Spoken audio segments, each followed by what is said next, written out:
Na tua presença nesta hora, a ministração da tua palavra, a mensagem que virá diretamente do trono da graça sobre as nossas vidas, um maná fresquinho para nós, ó Deus.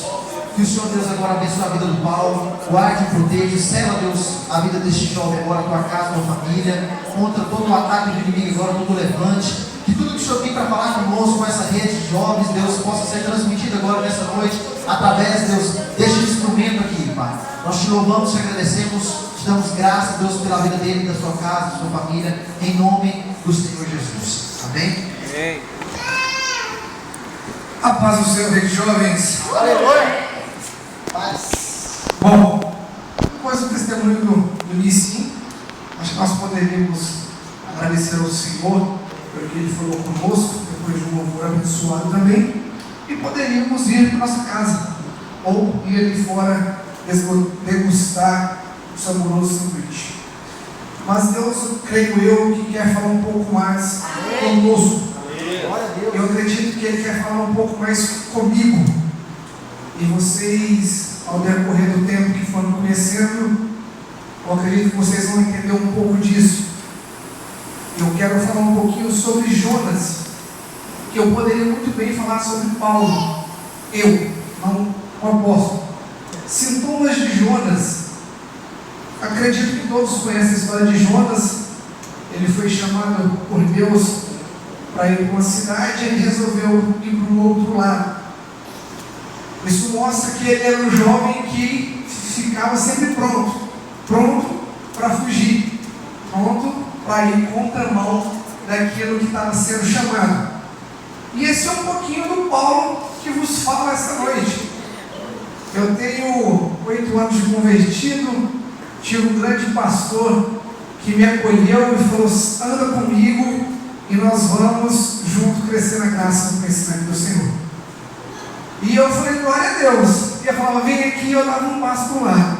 Ele vem aqui, eu dava um outro passo para o lado, só que era o lado contrário dele.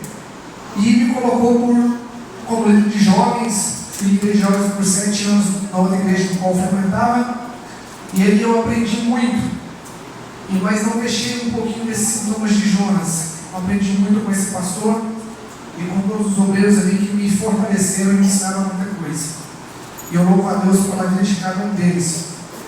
E hoje estou na Betel para a glória do nome do Senhor. E quero falar um pouquinho de Jonas com vocês. Porque eu creio que Deus chamou a todos nós.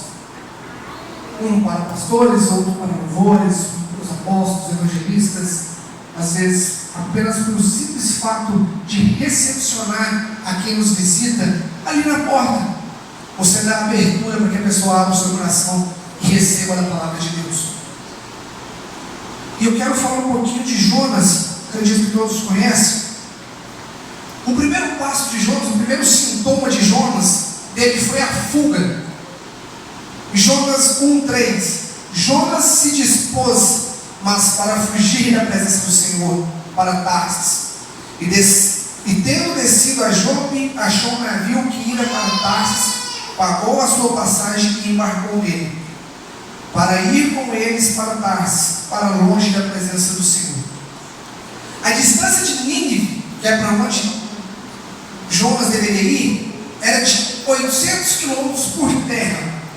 E para Tarsis seria de 3.000 quilômetros de navio. Ele realmente queria fugir da presença de Deus. Mesmo assim, Jonas preferiu o caminho mais longo e difícil. A fuga, muitas vezes, aparenta agradável, mas sempre é a pior escolha. Às vezes, fugimos fazendo outras coisas e não o que recebemos como mandamento do Senhor. Se você tem um chamado de Deus, foque naquilo que o Senhor te deu. Não confunda a sua missão com outras coisas urgentes que surgem e tomam seu tempo. Evite fugas que aparentemente são agradáveis e fáceis, mas que tirarão o seu destino principal. Quantas vezes nós escolhemos o caminho mais longo, que aparentemente seria o mais fácil? Principalmente quando jovem. Porque jovem, ele é cheio de achar. Eu acho que da minha maneira está correta. eu acho que fazendo a minha vontade, eu serei mais feliz.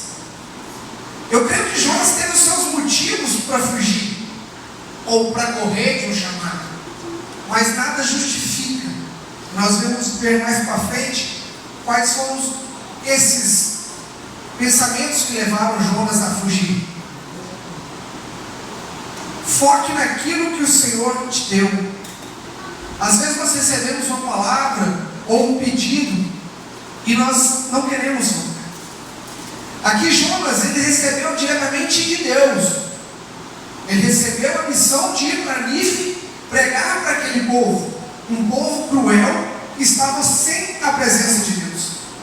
Ele deveria enfrentar pessoas que não queriam saber de Deus.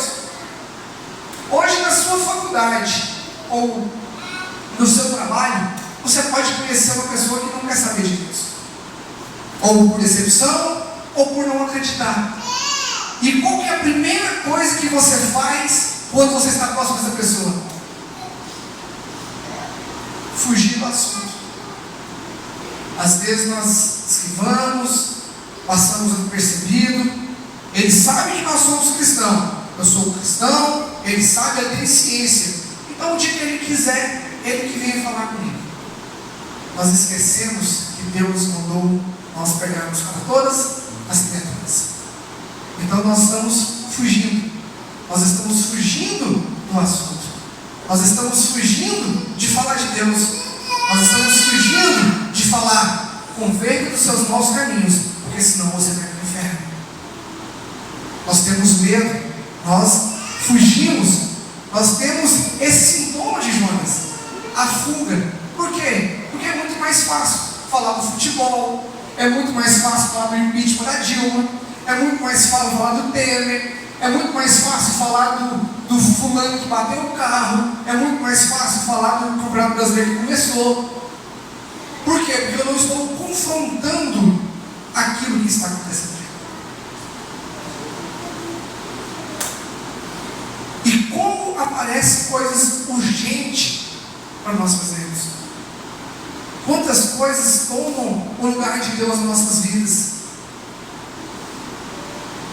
Quantas coisas nos confundem, achando que é importante,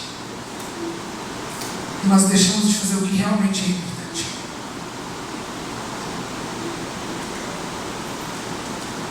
Eu já arrumei várias coisas para fazer, para evitar de fazer alguma coisa que eu estava sendo chamado para fazer. Eu falei várias vezes com o Licinho, falei em tom de brincadeira, mas se ele falasse: não, beleza, você está tranquilo, eu não estaria aqui hoje. Passei na loja dele, mandei mensagem: tem certeza, Licinho? Tem certeza que é eu? Por quê? Procurando desculpas, fugindo daquilo que Deus me chamou. Eu ouço desde pequeno que eu tenho chamado na minha vida, mas desde pequeno eu sempre fugi, sempre dei uma de Jonas. Paulo, vai para tal lugar, e eu estou indo para o outro lado, porque eu estou na minha zona de conforto. Para mim é muito mais cômodo estar sentado aí, estar ouvindo. Para mim é muito mais cômodo terminar o culto, eu entrar no meu carro e ir embora, sem me preocupar com o que estão achando, com o que estão fazendo, o que estão falando. A zona de conforto nos faz fugir. Só que quando Jonas, ele decidiu entrar naquele navio para poder fugir da presença de Deus, ele trouxe alguns problemas para aquele navio. E as pessoas começaram a temer. Eles clamavam os seus deuses e nada acontecia. Eles encontraram Jonas ali dormindo no porão do navio. E às vezes as coisas estão acontecendo em nossa volta e nós estamos tranquilos como se não fosse conosco. No capítulo 1, no versículo 13: entretanto os homens remavam, esforçando-se para alcançar a terra, mas não podiam, porquanto o mar ia se esvaziando cada vez mais contra eles. Depois que eles descobriram que era Jonas, que estava fugindo da presença do Senhor, eles eles falaram: vamos levar ele para a terra. E às vezes nós encontramos pessoas que querem te forçar a fazer alguma coisa, mas Deus tem um outro propósito. Deus tinha um outro propósito para Jonas, porque Jonas tinha que ir para Nínive, estava indo para Tarsis, totalmente contrário, estava num navio um monte de pessoas que não tinham nada a ver com a história dele, estava sofrendo, com medo de perder as suas vidas em alto mar. E eles lutaram para poder tirar Jonas, para tentar salvar Jonas. E quantas vezes nós estamos tentando colocar a mão onde Deus está fazendo? Aquelas pessoas sabiam quem era Deus de Jonas, apesar de crer em outros deuses, mas eles sabiam quem era o Deus de Israel. Eles sabiam de quem Jonas falava. Então eles ficaram com medo de lançar Jonas ao mar e Jonas morrer e Deus castigar eles. Mas Deus queria tratar com Jonas, porque Jonas estava fugindo da presença dele. No meu entender, uma das principais coisas que fez que Jonas fosse contrário à direção que Deus tinha dado foi o medo. Todos nós temos medo. Todos nós temos medo de sair da zona de conforto. Todos nós temos medo de encarar algo diferente. Eu costumo falar que até mesmo para que seja coisa boa, é difícil. O medo vem. Na empresa com a qual eu trabalho hoje, eu fiz um processo seletivo para entrar nela há 5 anos atrás. Até como eu comentei com o Licinho, que é um testemunho que eu carrego comigo. Eu participei do processo seletivo com 3 pessoas. Um tinha 6 anos de casa, o outro tinha 3, e eu estava com 1 ano e meio de empresa. E eu estava participando do processo seletivo, no qual, por tempo de casa, eu era a última opção. Eu falei: mas se for da vontade de Deus, eu vou assumir essa vaga. E fizeram o processo seletivo, como pedra marcada, o rapaz que tinha 6 anos foi o escolhido. Só que Deus tinha algo a fazer. Deus queria fazer. E Deus abençoou ele em Jataí, um concurso público. Ele passou por um concurso dos Correios e resolveu ficar na sua cidade e assumiu o concurso público.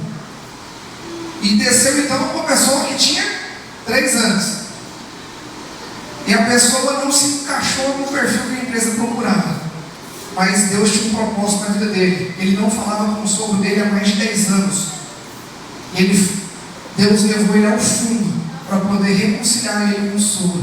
E hoje ele trabalha com o sogro e estão super bem. E caiu aqui na mão do Paulinho. E eu tinha que atender a cidade de Brasília. E olhando em Brasília, parece bêbado quando cai de mudança. Perdidinho.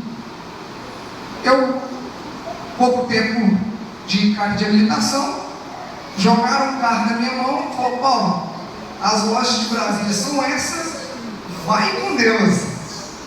E eu na BR, não cheguei dentro de Brasília, e mais perdido que serve um tiroteio. E aquilo me gerou um certo medo,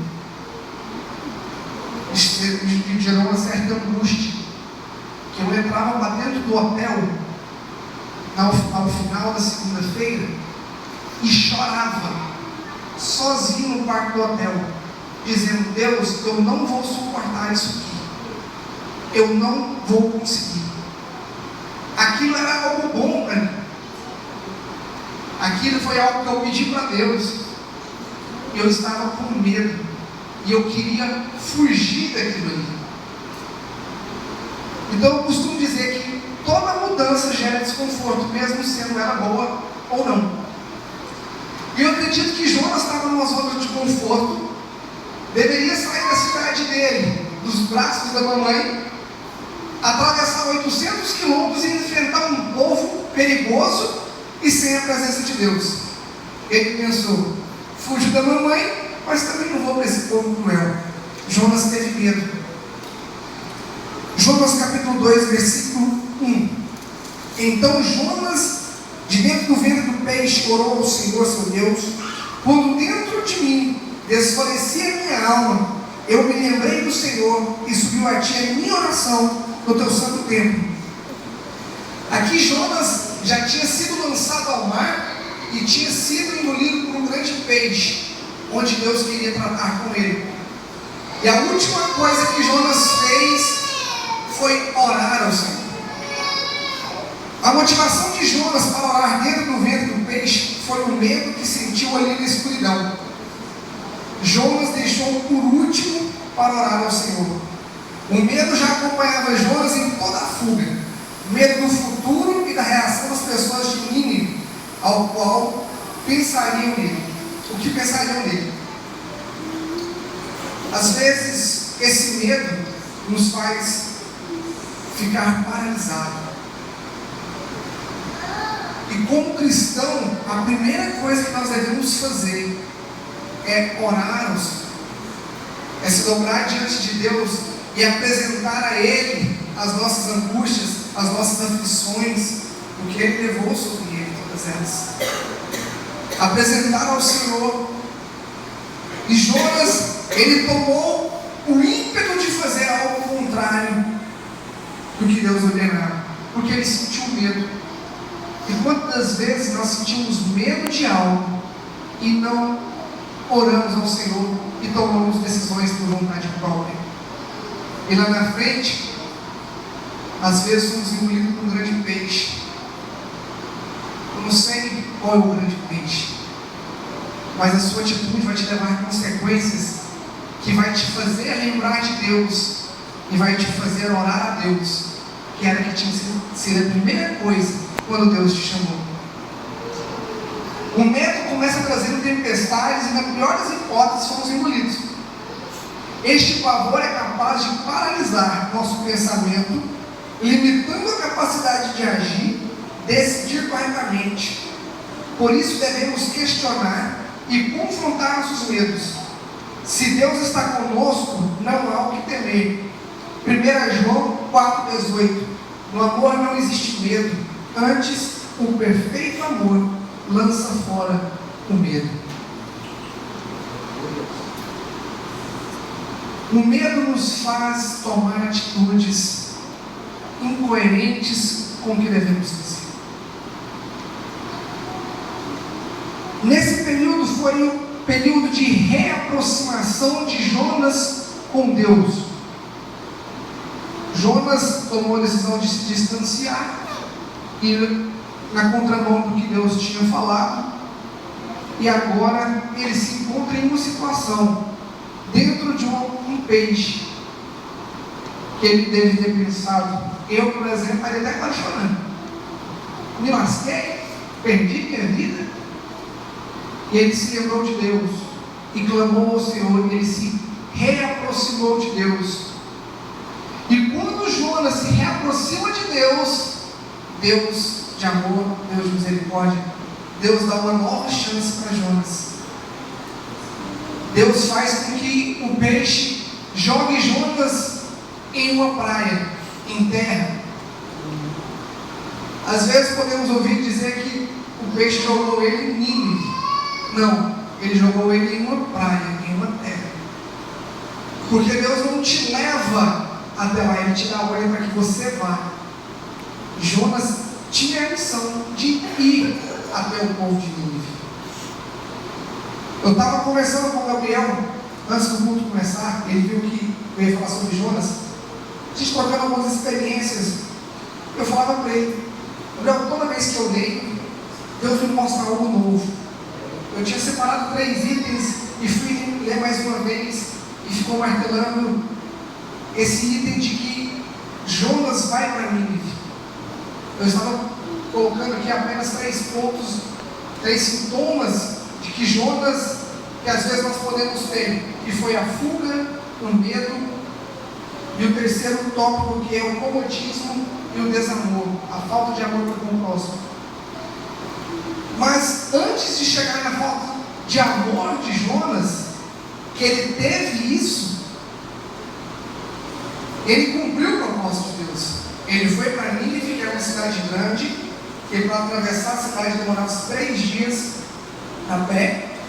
E ele foi para Nínive, depois de ter saído da barriga do peixe. Deus lhe deu a ordem de novo: vá para Nínive e pregue a minha palavra. E ele foi. Jonas resolveu obedecer. E começou Jonas a entrar pela cidade, caminho de um dia, e pregava e dizia: ainda 40 dias, Nínive será subvertida. E apesar dos medos, das ações contra o que Deus ordenava, ele teve a redenção para com Cristo, ele teve a reaproximação, obedeceu o chamado e houve redenção daquele povo. Jonas 3:5. E os homens de Nínive creram em Deus e proclamaram o jejum, e vestiram-se de panos de saco, desde o maior até o menor. Quem sabe se voltará a Deus e se arrependerá, e se apagará o furor de sua ira, de sorte que não perecemos. E Deus viu as obras dele, como se converteram ao seu caminho, e Deus se arrependeu do mal que faria e não fez. Era um povo que estava sem a presença de Deus, era um povo mau. A palavra de Deus é errada, porque era um povo que estava literalmente sem a presença de Deus. Eles não queriam saber de Deus e cometiam atrocidades, crueldades. Leva um jovem a pregar o evangelho, no qual tinha medo desse povo. A mesma coisa de pegar nós aqui e levar para os talibã, jogar no meio dos talibã e agora fala de Deus. Qual que seria a sua reação? Qual que seria o seu primeiro pensamento? Era praticamente o povo de Nínive. Era um povo totalmente sem a presença de Deus. Só que quando Jonas começou a pregar a palavra de Deus, eles entenderam quem era Deus, eles reconheceram quem era Deus e se converteram. Eles temeram ao Senhor e se prostraram, se arrependeram dos seus maus caminhos. E a palavra de Deus fala que Deus não os castigou. É bom falar de que ele foi pregar, que ele cumpriu o propósito de Deus, mas tem um ponto, que é o terceiro tópico, que eu acredito que é o que mais me chamou a atenção. Que apesar de tudo que Jonas passou, de tudo que Jonas viveu, ele voltou a cometer alguns erros, que às vezes nós que estamos aqui acomodados no ar-condicionado, com a boa iluminação, nós cometemos. Comodismo. Jonas começou a ficar acomodado com a situação, porque ele pregou, o povo se converteu, e ele começou a ficar ali na sua zona de conforto dentro de Nínive. Ele temia ir para aquela terra, porque o povo não cria em Deus e cometia atrocidades. Ele prega o evangelho, o povo se arrepende, o povo faz jejum e começa a crer em Deus. Ele começa a se sentir em casa de novo. Só que Jonas tinha o seu lado humano bem aflorado. E começou a faltar um pouco do amor dele para aquelas pessoas. Jonas começou a se sentir superior àquelas pessoas, porque Deus tinha mandado ele ali para falar que eles seriam consumidos pela ira de Deus. E de repente ele se converte, Deus tira tudo aquilo que ia fazer, porque eles se converteram. E Jonas achou aquilo um absurdo. Ele resolveu ficar bravinho com Deus. Ele começou a se sentir melhor do que Deus. Vamos lá. Jonas, capítulo 4, versos de 5 a 11. Jonas saiu e sentou-se num lugar a leste da cidade. Ali construiu para si um abrigo. Sentou-se à sua sombra e esperou para ver o que aconteceria com a cidade.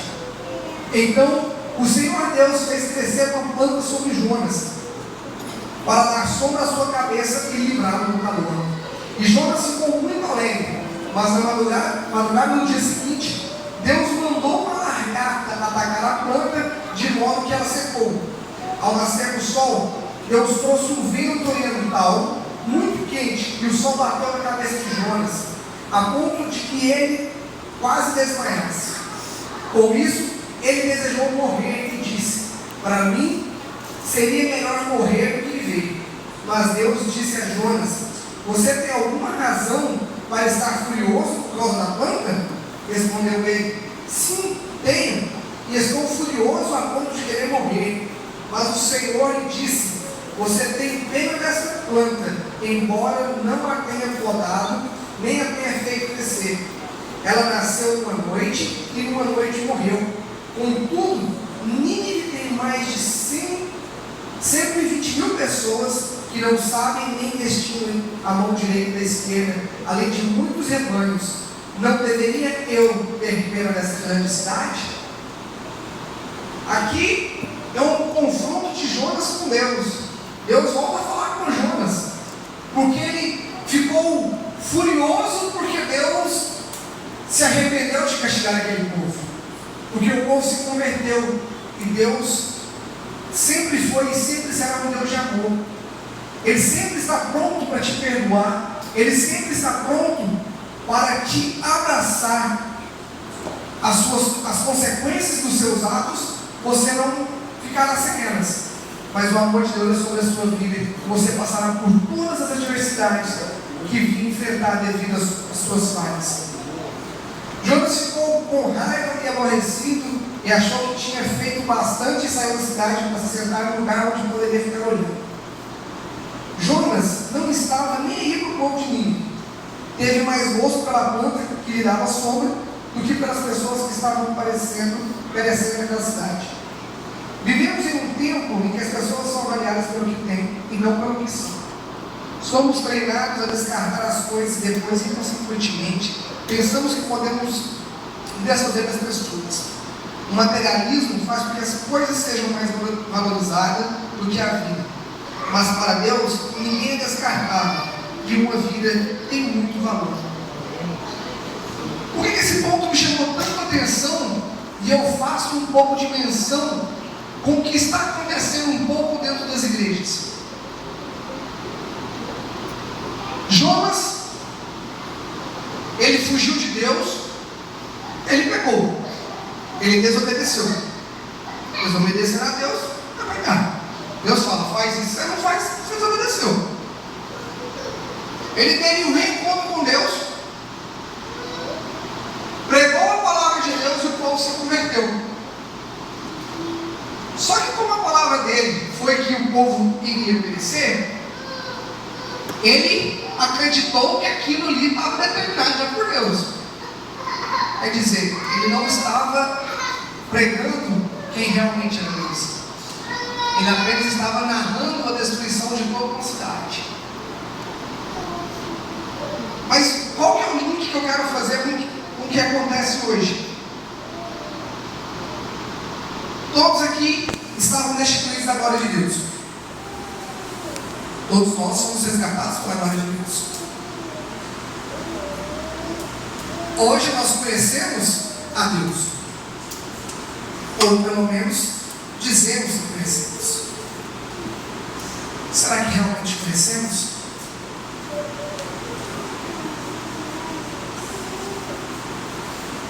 Me converto, venho para a igreja e começo a fazer a obra, começo a ajudar na igreja, começo a ajudar os líderes e começo a ajudar onde for preciso. E de repente chega um irmão que está afastado dos caminhos do Senhor, ou que não conheceu a Cristo, e se converte. E eu começo a não querer me aproximar dele. Eu começo a ter resistência com ele, às vezes por causa do cabelo, às vezes por causa das vestes, às vezes pelo modo de falar, ou da onde ele está vindo.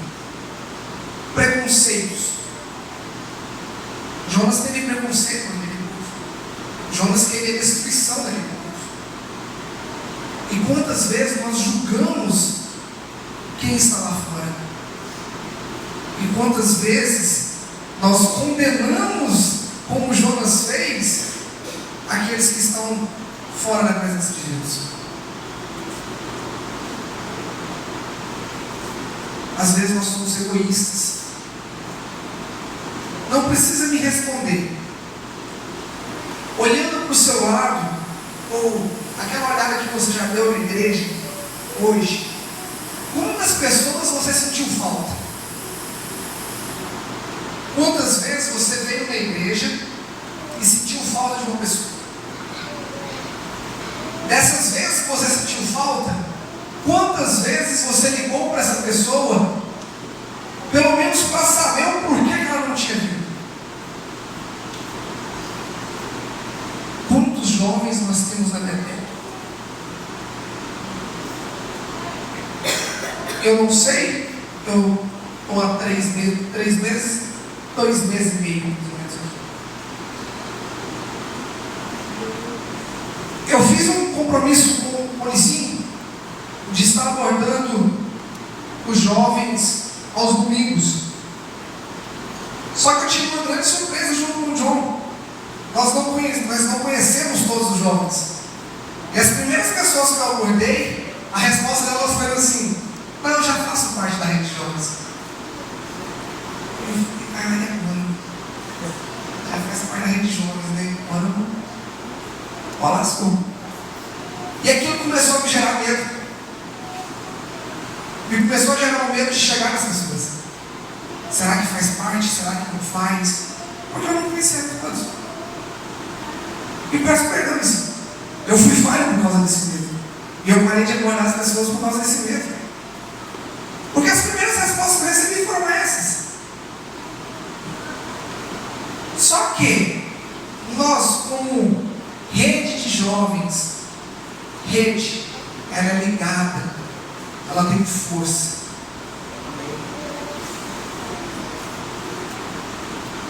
Quantos aqui, todo domingo, ou sábado, lembra de alguém, ou vê uma pessoa no domingo, e sabe que ela não está vindo na rede de jovens, e chega nela e pergunta: por que você está vindo na rede de jovens? Será que é tão ruim assim a rede de jovens, que você não tem coragem de convidar aquele jovem que você está vendo lá em cima? Ou nós somos tão egoístas que nós queremos só para nós?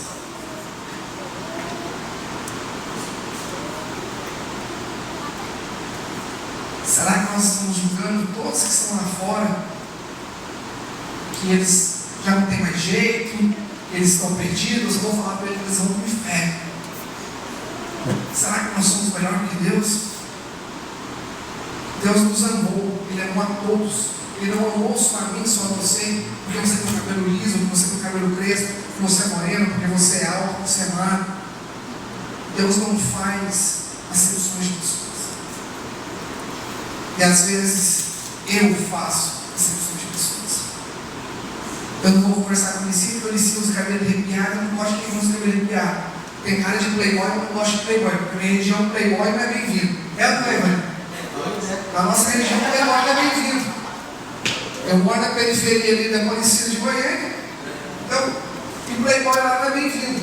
Então eu não vou conversar com o Licinho, porque o Licinho é playboy.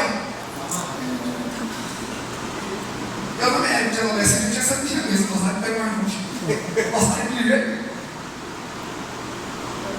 E às vezes nós fazemos isso sem perceber, porque nós temos aqui o nosso grupo.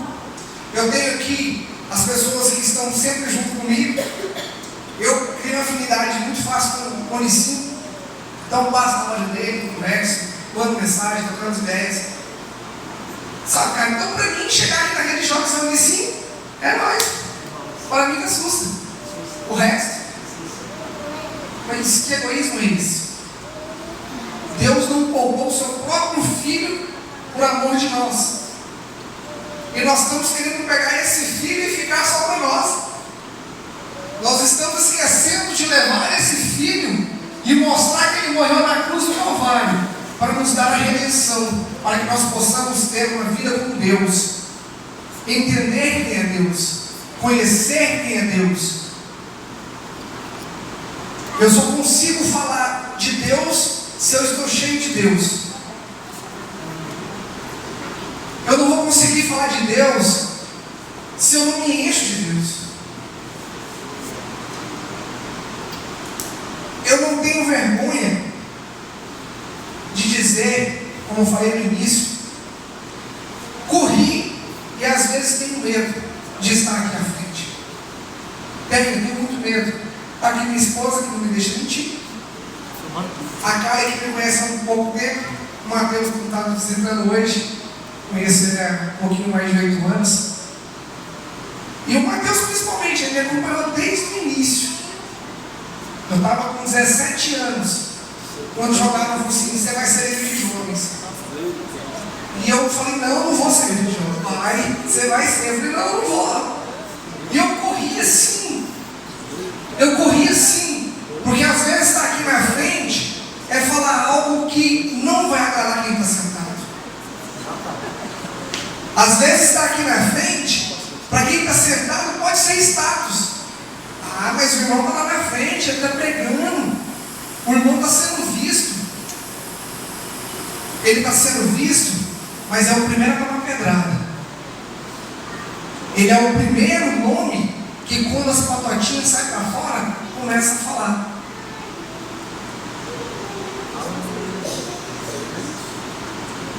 Então estar aqui na frente não é fácil. Mas não é fácil a gente numa roda de amigos trocar ideias tranquilo. Às vezes o seu amigo não se importa. Você brinca com ele e fala, rapaz, esses caminhos que você está andando vai te levar para o inferno, cara. E aí o cara começa a ficar incomodado. Você brincou com ele, mas você vai incomodar ele. Porque o amor de Deus constrange. E o amor de Deus vai constranger essas pessoas de uma forma que ele vai falar assim, pô, cara, me ensina sério. O que eu estou fazendo na minha vida? Quais são os caminhos que eu estou andando?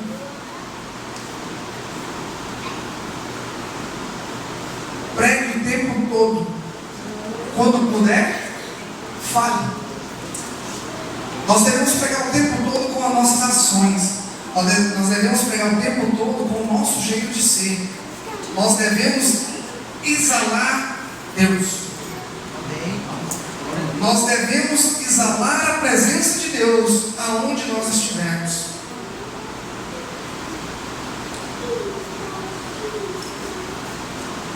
Desses 3 tópicos de Jonas, o que mais me comove e o que mais me incomoda é o fato do desamor e a zona de conforto. Porque eu vivo ela também.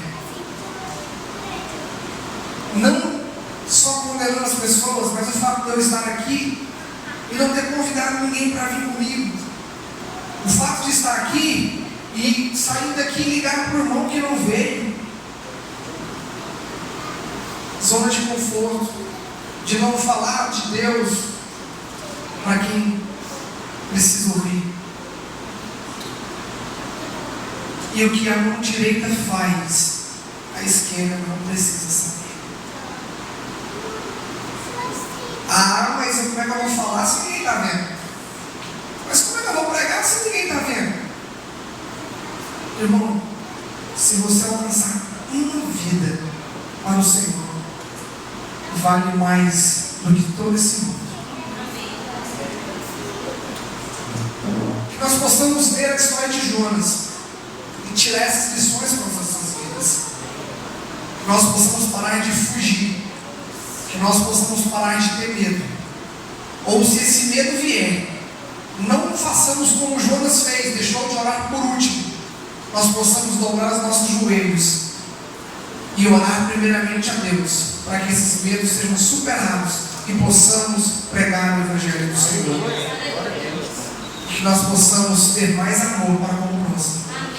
E que possamos sair da nossa zona de conforto e começar a ser aquele irmão chato. E sim, você não veio. E sim, por que você não veio? Rapaz, eu te espero. Não veio? E sim, você falou aqui e você não foi. começa a ser chato com ele. Mas o chato no bom sentido, né? Não vai começar a ficar pondo o dedo na ferida do cara, não. Porque você começa a pôr o dedo na ferida do cara, rapidinho o cara some da igreja. Aí não vem domingo e não quer saber mais de igreja. É o ser chato no bom sentido, é mostrar para ele que você tem amor por ele. Quem nunca teve esse irmão chato? Quem nunca teve esse cara que fala assim, moço, vem comigo? Mas era um chato com tanto amor que você está aqui hoje. E você pode transmitir essa chatice. Você pode transmitir esse amor. Você pode transmitir o que Deus fez na sua vida. O que Deus está fazendo na sua vida. Isso é ser rede. Um segura o outro, que leva ao outro. E fica fortalecido. E segura. E suporta a pressão. E suporta a carga. Porque se jogar tudo nas costas do vizinho, ele não vai suportar. Nós somos uma rede. E quando o vizinho falar de um projeto, de um propósito, vamos ouvir esse propósito. Porque ele é homem de Deus que está aqui. Ele é boca de Deus que está aqui. É boca de Deus falando comigo e com você. Nós possamos fazer. Essa palavra ela fala muito comigo. Porque como eu disse no início, muitas das vezes eu sou Jonas. Começo a fugir. E eu tenho que parar de fugir. Eu brincava com minha esposa e a Karen ficava, para de fugir, para de fugir. Eu disse, vai ter só 20 minutos, eu, glória a Deus. E a Karen, para de fugir, para de fugir. E eu te convido a parar de fugir junto comigo. Para que nós possamos juntos encher essa igreja. Para que o vizinho tenha que chegar no pastor e dizer, pastor, eu preciso levar um monte de jovens lá para cima. Já não cabe lá embaixo mais. Eu preciso ir lá para cima, pastor. Me libera porque os jovens estão sedentos da presença do Senhor. Amém? Amém? Conclusão. Pela primeira vez eu não fiz conclusão de mensagem. Eu quero que você faça a sua conclusão. Eu quero que você medite na sua vida. E veja o que você está fazendo. E quais são os caminhos que você está trilhando. Quais são os passos que você está trilhando. Se você está na zona de conforto, se você está fugindo, se você está tendo medo, ou se você está com desamor. A conclusão é essa. Pense naquilo que vocês têm feito e naquilo que vocês podem fazer. Está com ideia? Deus te deu uma ideia. Vem, conversa com o vizinho, fala assim, já não pensei nisso, vamos fazer isso, vamos fazer aquilo. Eu tenho certeza que Deus vai te honrar e essa juventude vai crescer cada vez mais. Amém? Agradeço a oportunidade.